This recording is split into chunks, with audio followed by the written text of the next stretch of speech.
Hello la team, c'est Olivier Dr Page. On se retrouve aujourd'hui pour une vidéo où je vais vous montrer comment inverser les colonnes sur la version portable à l'aide d'un petit code CSS. Vous allez voir, ça va vraiment révolutionner votre façon de faire et on voit ça de suite après.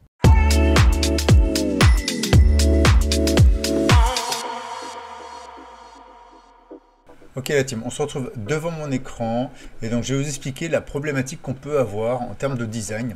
Quand on fait ce type de design en fait sur la version ordinateur, on va avoir image, texte, texte, image. Quand on va aller sur notre version mobile, malheureusement, on va se retrouver avec image, texte, texte, image. Donc dans l'absolu, on aimerait bien avoir ce type de design où on va avoir image, texte, ce qui est quand même beaucoup plus joli. Alors je sais que j'ai vu plusieurs tutos où on montre comment créer des rangées invisibles. Alors c'est pas forcément une bonne chose, je vais vous expliquer tout de suite pourquoi. On va aller activer le Visual Builder et je vais vous montrer la première technique qui n'est pas forcément la bonne. Juste avant de commencer, n'oubliez pas de vous abonner à la chaîne, d'activer la petite cloche pour être averti des nouvelles vidéos.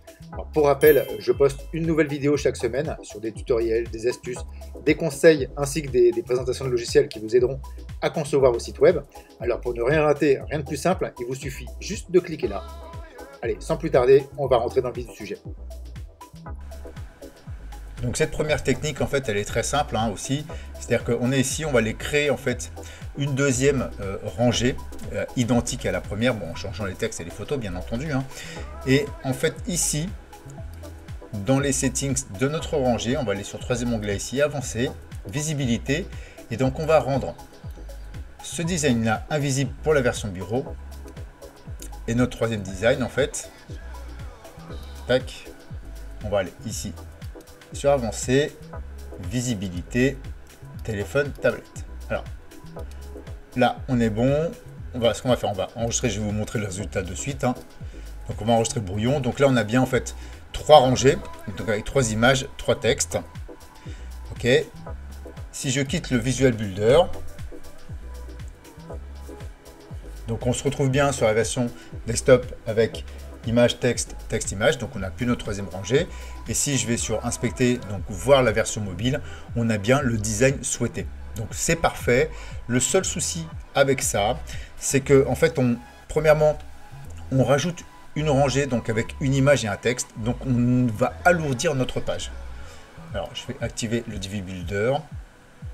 Donc d'une part, on alourdit notre page puisqu'on rajoute en fait des données. Très bien. Et en plus de ça, Google n'aime pas trop en fait toutes ces petites sections rangées aux modules invisibles.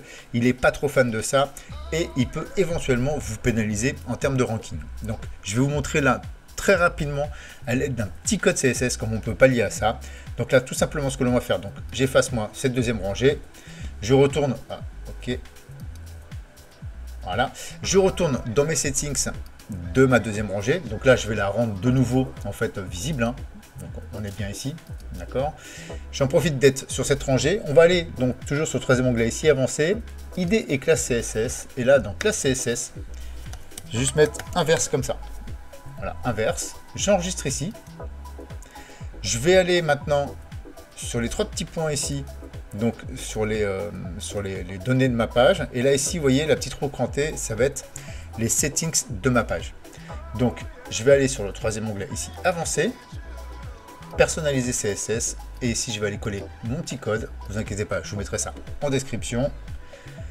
On valide ici, donc on va aller enregistrer le brouillon, on va aller voir ce que ça donne, on va aller quitter notre builder et voir ce que ça donne en version desktop et portable. Donc, je quitte le visual.